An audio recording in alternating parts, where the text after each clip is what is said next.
Deaton's out there saying he owns more Bitcoin than XRP. We're also going to have XRP price talk because we are at a key point right now. And I've got the Stellar community out there telling me, trying to convince me that delistings are a good thing. I can't make this up. That's right, everyone. We must live in bizarro clown world because apparently on Twitter, delistings are something that people aren't worried about. Makes no damn sense. Pro XRP attorney John Deaton shares surprising comment on his Bitcoin holdings. Let's go to that tweet from Deaton. I have a standing to make this comment because my Bitcoin investment significantly outweighs my XRP investment. My XRP family overlooks this and forgives me. All right. A lot of people out there have bigger Bitcoin holdings than XRP. I mean, obviously, look at the market cap, right? And also look how Bitcoin over time has clawed its way back more so than XRP, especially since the FTX crash time, all right? We've talked about that plenty of times on the channel. But I want to talk about now is this point where we're at right here. This point where we're at right here at 46.7 is the same point where we were before the sell-off occurred. Near-term resistance. Look how long we hovered around this line, right around that 46, 47 mark. And we're right there right now. Will we have enough volume this weekend, enough want, enough desire? Because remember, this is supply and demand to keep us above that mark. We also have the Hinman docs being released on June 13th. So if we scroll over just a little bit, we're going to have XRP news these next several weeks, meaning that might be enough oomph to keep us going north.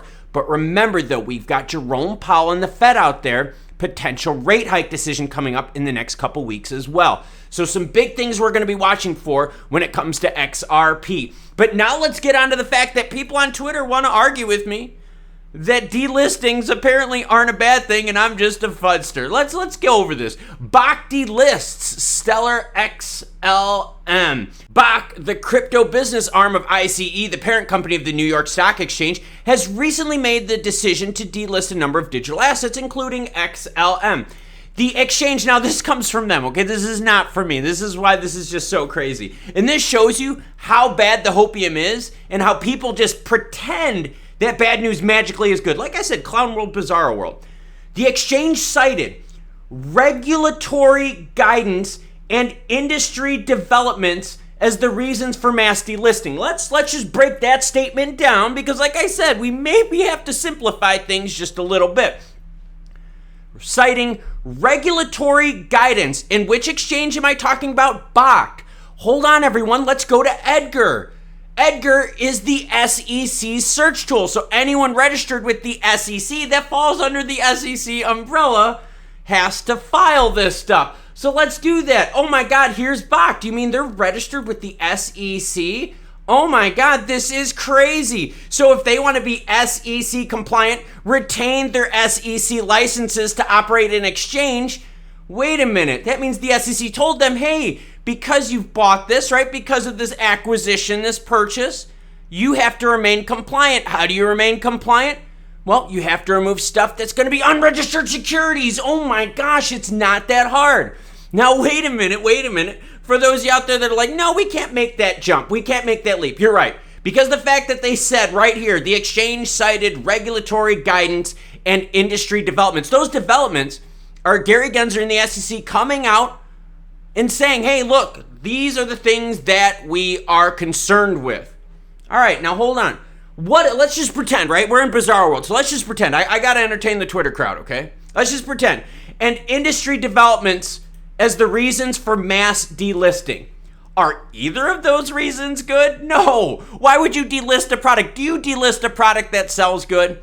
You think people like in like stores, they're like, hey, this product is really awesome. Let's delist it.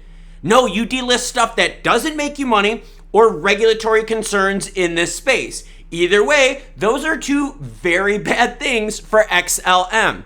Now, the story goes even further, okay? And I've got the tweet here from CoinDesk that talks about this whole thing and all the cryptos that are listed. By the way, all the cryptos that are listed are linked in the description below. Now, hold up.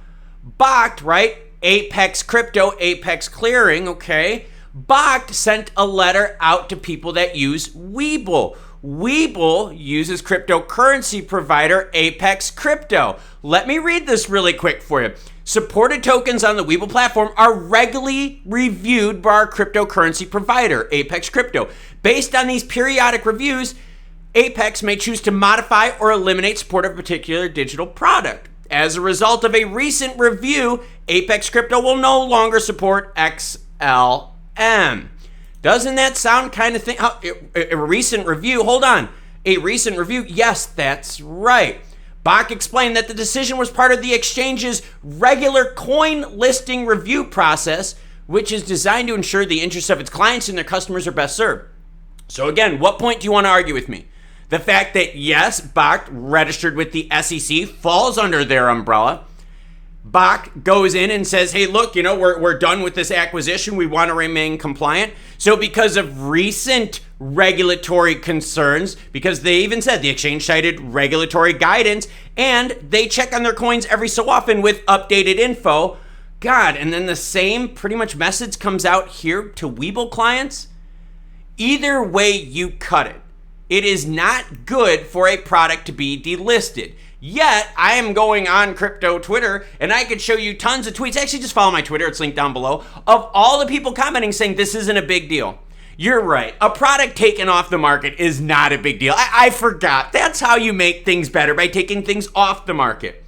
Read between the lines. Bakkt is registered with the SEC. You can go use Edgar, and I'll have Edgar listed in the description below as well. So then I can show you, look, here's all of Bakkt's stuff. Oh my gosh, it's so crazy.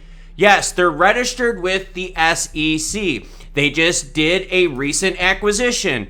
To stay compliant, they need regulatory approval. To get regulatory approval, those regulators were like, yo, we've got a few things that you might be concerned with. By the way, I believe that list was 25 cryptos that were delisted. And oh my gosh, I forgot. Filecoin was one of them. And remember, the SEC most recently said, guess what? Filecoin is a security. Either way you cut it, delisting is bad.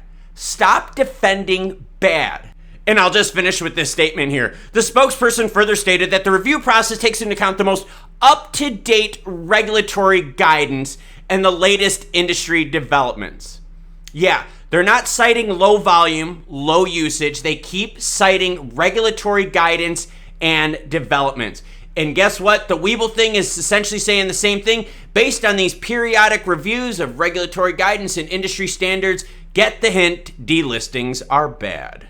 I've never seen an industry where you've got a bunch of fans of it defending poor performance. I did a poll, and yep, people were pissed. An industry where defending delistings, right? An industry where, oh my gosh, it's telling you right here, regulatory guidance and latest industry develops, and they're regulated by the SEC, all of this stuff. And yet it's still not a bad thing. And people are like, oh, no, you're just being negative. No, I'm reporting the news. Come on now.